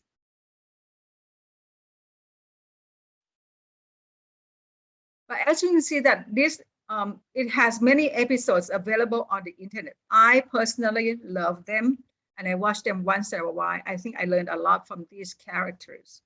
And that's why I would like you to say that when we analyze the language there, now we need to understand that not too much, but we want to analyze the language output and try to understand, for example, how Ali came up with this kind of language production, right? For example, excuse me, he says, squeeze me. Right? It's just completely pronunciation variation here. Or jolly good, right? It was okay at one point in time, but nowadays it becomes a little bit obsolete, right? So these are examples of them. For example, like, remember the guy Juan Cervantes, when he says, por favor, what does it mean, por favor? What does it mean, por favor? He almost knows nothing. He doesn't say a word in English. He just say, por favor. Por favor is a Spanish word, means please, actually. So actually when you say por favor means, I beg your pardon, what or what or what. So that's the only word Juan Cervantes could say. What else do you learn? You learn about Japanese people, right? That bowing is very common, right? They bow all the time. And they have the difficulty with R and L as well. Okay. So there are many other episodes that you can explore by yourselves. Okay. Now let's move on then to the next slide. So before I end this part this morning then, right? We know that there are many research topics that can be generated from this, sociolinguistics, especially from the idea of variation. For example, I thinkอาจารย์ลุงพัฒน์นี่คงจะตอบได้ดีนะคะ For example, an analysis of the perceptions of phonological variation นะคะ When we teach them, we need to teach them the phonology of English of the target language. And then the variation is likely to be due to their mother tongue or first language. But that's not only the whole story then. There are other factors as well. Not only the language background, but also other social factors as well, right? People are more interested in evaluating the exposure, the attitude, and pronunciation of learners. Because there are some studies focus on, for example, the attitudes of English learners. I did a study once many years ago too, because I wonder, what my students are interested in. What is the goal of attainment? They want to grow up, speaking American English or British English, right? Now, as you can see that, like in my childhood, I was exposed to British English. But then once I grew up, then American English is getting more prominent from social media and technology. And that's why I could see that, your textbooks nowadays are more or less targeted, or based on American English. Now, this is a very crucial point, and I want you to remember this, that as a school teacher, if you are a school teacher, and when you want to buy a textbook and you want to use the textbooks for your class, the first question, or one of the first questions that you need to ask or analyze is, the textbooks that you adopted for your class is British based or American based. I don't think you have to choose the books whether only British based or American based only. But I think you need to understand that where the book comes from. If it's American based, you probably have to study harder and say that whenever vocabulary emerges, then you as a teacher, you need to supplement some equivalent terms in British English, so that when they are exposed to other English in the world or other classes, they won't get confused, because I experienced that before when I was a student. Okay. Next, number 3, exploring the variation in sociolinguistics and cognitive science. There are many issues that I couldn't talk today, because this afternoon I'm going to talk about language and styles. I'm going to talk about language and gender, but there are other factors that I couldn't cover. For example, language and age, right? Which is very interesting. People across age groups don't use the same language, right? When you were young, you were taught to say certain words, right? And you play certain games. And when you grow up, you don't play those games anymore. Why? Not because you don't like it, but people don't do it anymore. Or when you were young at school, I remember you can make fun of your friends, right? In Thailand, we tried our best to get to know the parents' name, not the mother's name or the father's name. And if you know someone's father's name, you can use that as something to play prank on your friends. That's something that happened in Thailand. Maybe not the case in Burma and not the case in China either. So I think, this is interesting how people can handle language variation across age groups. Number 4, investigating the challenges and opportunities of variationist linguistics. I don't know whether this is the case in Burma or not. I don't know whether in Burmese, are there many dialects? For China, there are many dialects for sure, right? And there are ways to maintain the standard dialect or not. And what is the way? How about in Burma? Can you tell us, Mary? Can you share something with us about Burma? Do you have dialects in Burmese? Mary, are you there? Not there. Right. No, not here. Yeah, Mary? She's here, but she maybe it's not convenient to talk. Yeah. Sometimes the internet system in Myanmar is not quite okay. I can understand that. Yes. Okay. So, any other comments from anybody in the class? Go ahead, Kat.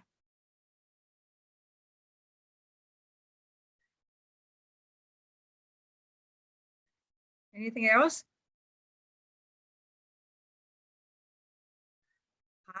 Anybody else? ว่าไงคะ my student คะ my best student คุณอะไรนะคุณจำชื่อไม่ได้ละ sorry แต่คุณรู้หมายถึงใครใช่ไหมคะ คุณอะไรอ่ะคุณผู้ชายคนชื่ออะไรคุณจำไม่ได้ละ ยุทธจักรยุทธจักรค่ะ anything any comments you like that? Okay, yes. On this page is about research topics we can do. Maybe I can add one more topic, Professor. It can be about how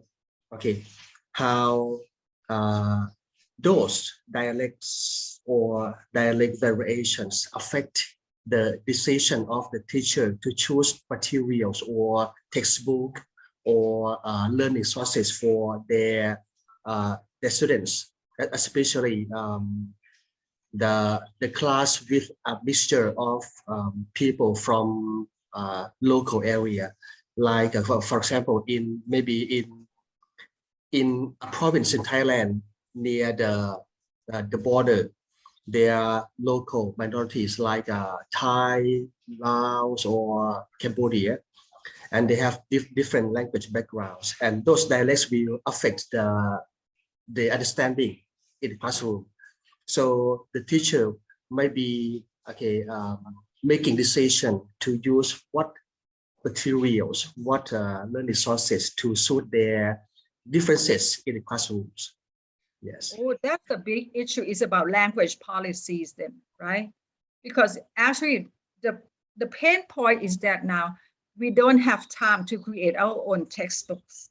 And that's why we have to use prescribed textbooks or commercial textbooks. And that's why the freedom is very limited, because we have to go by the package, right? And normally it's not our decision to choose the books ourselves, because the textbooks were prescribed by the Ministry of Education, unfortunately. That's why it could be a big issue, really. But how, you know what? I think it's interesting that we try. I just wonder whether the schools in the suburbs or in the rural areas, then the teachers is using standard Thai as a language of medium instruction or not. The teachers use standard Thai, right? I really don't know, because I don't know about those areas, really, because that would be very challenging. Yeah. Yes, right. May I share, like, the schools in the north of Thailand, sometimes like the teachers don't, they use dialect, Thai dialect, like the language. Really? Sometimes, not really Thai. So they're familiar with their own dialect, like Korat, for example, we have our own language. It's called, it's Korat. So the pronunciation, the accent is different from standard Thai. But maybe the students can understand standard Thai, right? The students can understand, yes. right? Yes, they understand standard Thai. But then why do you have to use the dialect as a medium of instruction then? I mean, it's not totally the dialect or throughout the class, but sometimes they use it just to, I think, to get students' attention. Try to make them more relaxed, I think, because using standard Thai is like a different language they're not familiar with. So if sometimes you use some dialect, then would feel like it's a nice environment to learn sometimes. Oh, yeah. I can see that point. And I think, if the students know the standard dialect, then using their own dialect will be a way, at least the teachers can approach the students better. I think in that case, I can see, the positive feedback or the positive outcome of using the local dialect as a medium of instruction. I can see that, because the barriers were destroyed, right? At least there is no boundaries anymore. Okay, I can see that. Anything else? Okay, so this morning is all about variation. I don't want to waste it, so I will move on to the next topic then, right? The next topic that I actually put in the afternoon, these are the tasks that I want you to do, and just, the beginning of the next session. The next one is about language and social factors, and the one I want to talk is about gender. Okay, now, we talk about gender, not sex or sex orientation, right?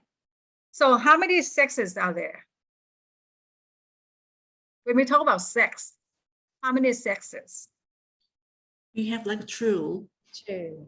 Only two, right? Yeah, for sex, we have only two. Only male and female. Right. Why? Because the sex is determined biologically, right? If you have that kind of sexual organ, you are female. You have this or sexual organ, then you are female. So it's distinguished by the biological features only. But gender, what is about gender then? In Thai, we say Phet Sapap, right? Gender is not the same as sex, because it has nothing to do with biological features then. It's the way they carry themselves in society, right? So let's take a look at this exercise then. I say that select the word with appropriate gender neutral pronoun or phrase to complete the following sentence. Now, when we talk about English, everyone knows that there are many languages in the world that are sex biased.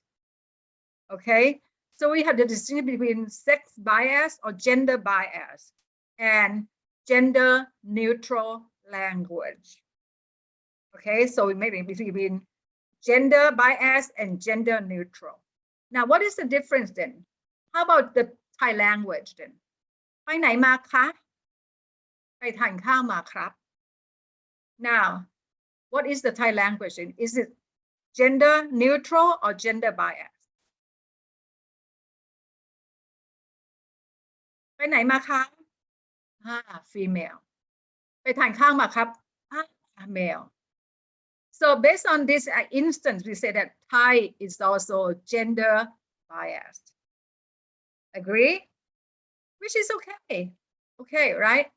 It's the same in French, right? French, everything around us has gender. For example, we say la table. La table in French means a table. And a table in French is the feminine. Why feminine? We don't know. It's prescribed to be that way, that a table in French is la table and la table is the female. For no reason, for no reason. So French is also a gender biased language. How about Chinese? And how about Burmese? In Thailand, in Thai, right, we use ka for as a politeness particle for women, females. And we use krap as a politeness particle for males. So based on this, we say that at least in this respect, Thai is gender biased. It's not gender neutral, right?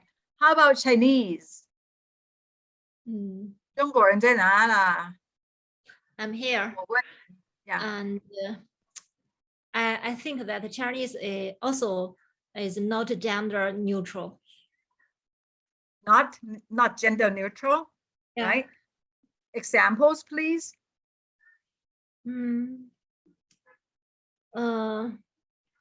Generally speaking, and us, and we can see that maybe the gender neutral cannot accepted by Chinese. But can you give me an example? For example, in Thai, you know, if you have a mother and the sister of the mother, we say na, right? If it's a sister of a father, we say what? Not na. What would you call? And I see. And in China, for example, my mother's sister, we just call them Yima, and the sister of my father, and we just call Guma, and this is just different, not just in English. We can see that the mother sister or the father sister, we all call them aunts. Right. Okay, so in that case, for example, in English, we have the word aunt or aunt, and the aunt can be from the mother side or from the father side. But in Thai, in Chinese, right, we have one term for the mother side and one term for the father side. How about in Burmese?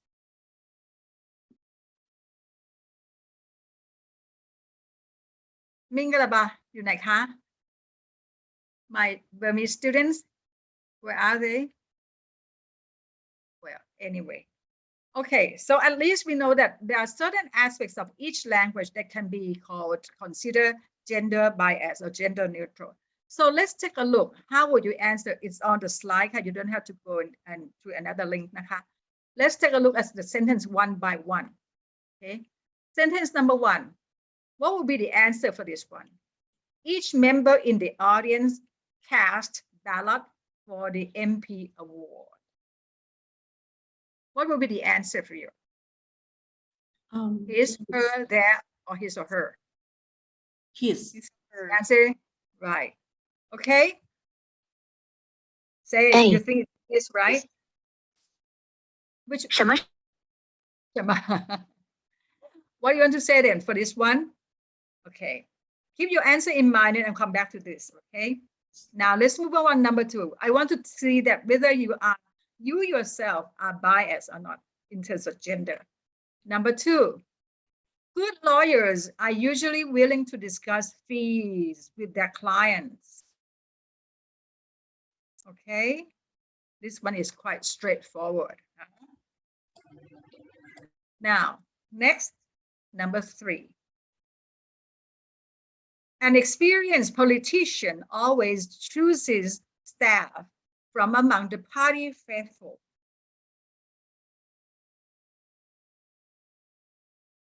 Just do it the way you think you use it. Don't worry about any lessons, okay? Next, number 4. It seems as if all the delegates at the convention had brought to enjoy the city.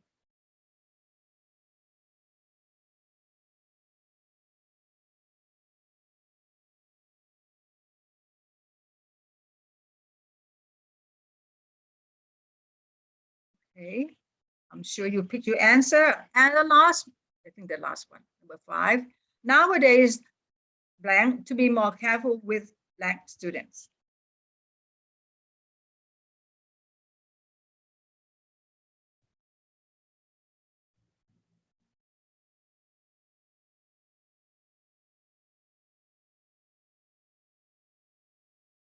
Okay, now with these 5 items then, there might not be no right or wrong answer, but it means that nowadays people become very sensitive to gender.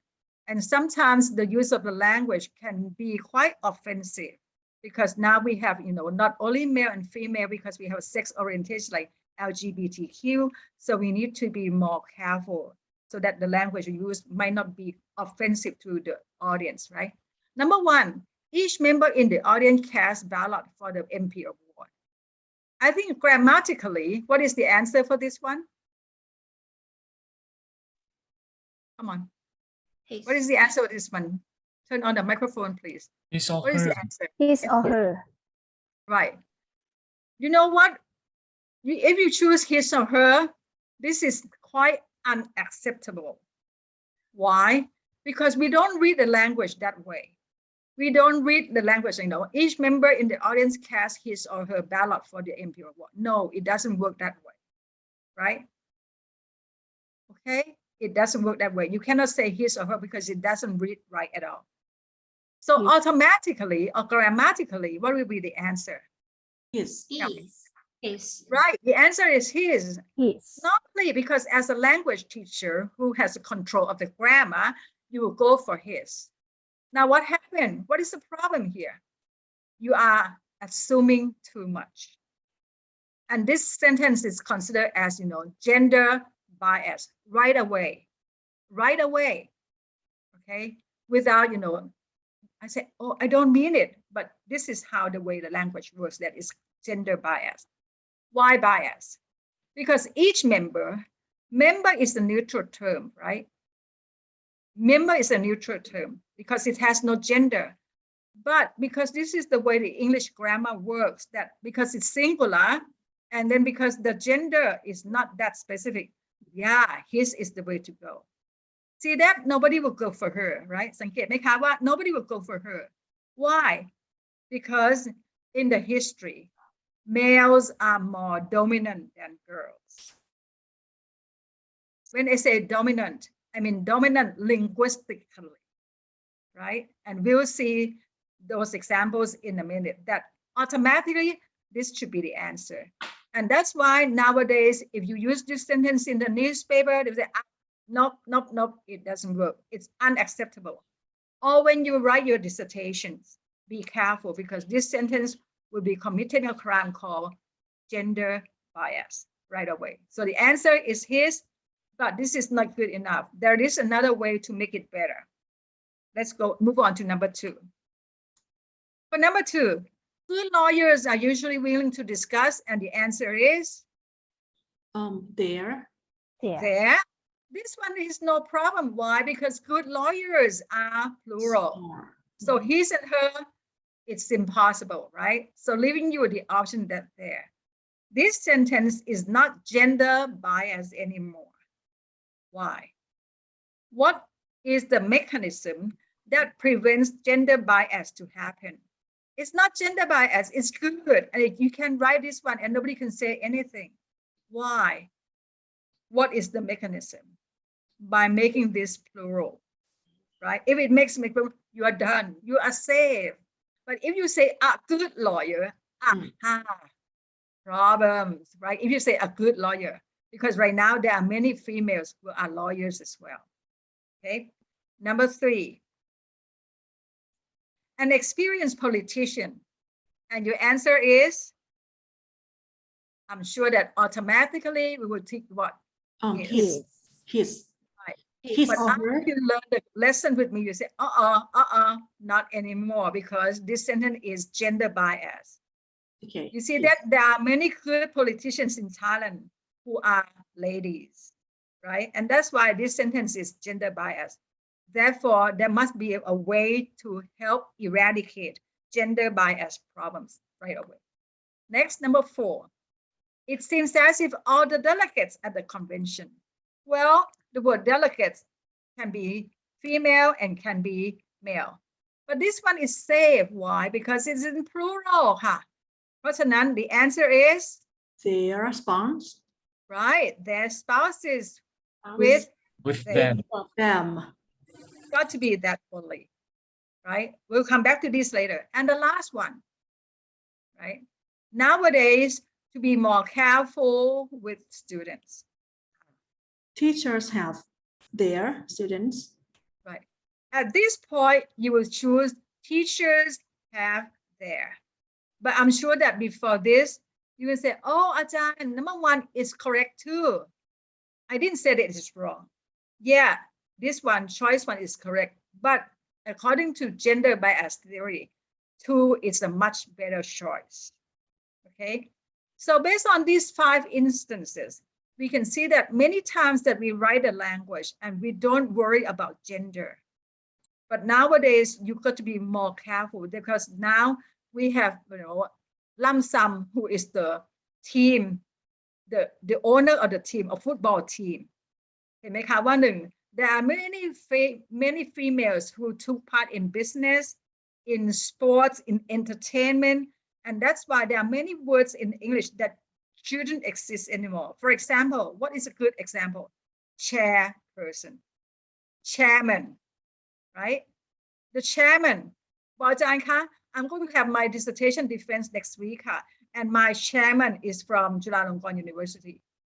So when you hear the word chairman, oh, he will come with a necktie and wearing a suit in a black suit. But oh my God, on that day, she's a lady. Now, the confusion happens. Why? Because you use the word chairman. And that's why nowadays, if you use the word chairman, people say, it doesn't work. Then, what is the right replacement for the word chairman? Tell me.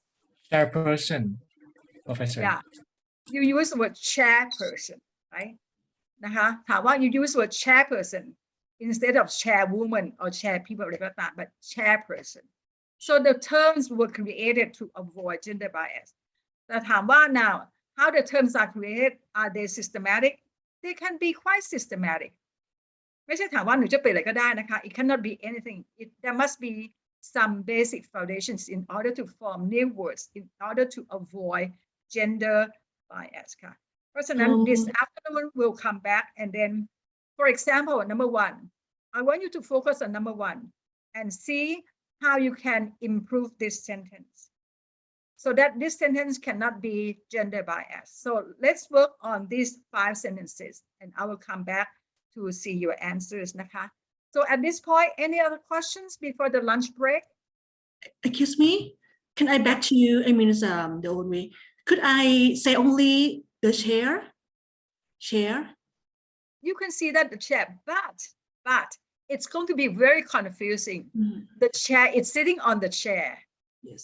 Oh my God, what are you doing here, right? The chair is sitting on the chair.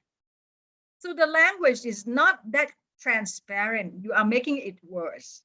So why don't you make it clear that then it is a chairperson? You're talking about the chairperson, not the chair. Yes, thank you very much. You're welcome. That good point though, because I mean, sometimes it works, but sometimes it creates chaos and ambiguity and confusion. Right? So for example, there are many words. For example, in America, there are many ladies who are working as a postman. But there is the word postman in English, right? And that's the word we learned from grade 5, postman, postman. But nowadays, there are many female, there are many ladies who are working as that position. What do we call them? Postwoman? Nope. What do we call them? You cannot create it. You've got to learn it. You've got to learn it only, right? Before we have flight, we have steward, right? And we have stewardess. But these words no longer exist because we come up with the term called, what is it, the word again for this one? Instead of steward and stewardess. What is the term? Flight attendant. Right. See that we have the word flight attendant, which is very commonly used nowadays because the word steward and stewardess, when I was young, these words are gone now. We have only flight attendants. See, interesting that language, has accommodated the new ideas, the movement that we are, women's liberation. So we are not going to be second to men anymore. Okay. So think about these 5 sentences. I will come back and pick up on these, Any other questions at this point? Excuse me, I have my last one, right? If I don't have like a flight attendant, right? I can use like the crew. The crew, no, the crew, because the crew is, there is a cleaning lady who came to the plane, right? To clean, and she's a crew as well. And that's why if you want to talk about, flight attendant, use flight attendant because the crew can be the pilot. Yes. Can be the captain and can be anyone on board. See, the word is not very good. So flight attendants is a good word, really. Thank you very much, Ajahn. You're welcome. Anything else? See that we are not aware of this before. And that's why at this point, people are very sensitive to gender and sexual orientation. You've got to be very, and think about if you have to write your dissertation right now, you are supposed to follow the APA. What version is that right now? What version? Not the 5th anymore. What is it? Any idea? Version 7. The 7th, right, good. The question I want you to think about at lunchtime is, in the 7th version of the APA, language, gender bias has kicked in. They changed one rule in order to accommodate gender bias. What is that one? Come back with the answer after lunch. You need to tell me it, right? Okay, got that? Right, thank you very much. Ajahn knows it's 7th version. Okay, any other questions? Any other comments? Right. If no, I will let you go and enjoy your lunch, and I will see you at 13 or at 1 o'clock in the afternoon. Okay, right. Thank you. Okay, thank you, Professor Dr. Budsaba, for a fruitful session this morning. We have learned more about the language variation and the gender bias. And now let's have a lunch break. But before we go for lunch, maybe have a photo group before we have lunch. Okay. Yes. Forgot to stop share. Yep.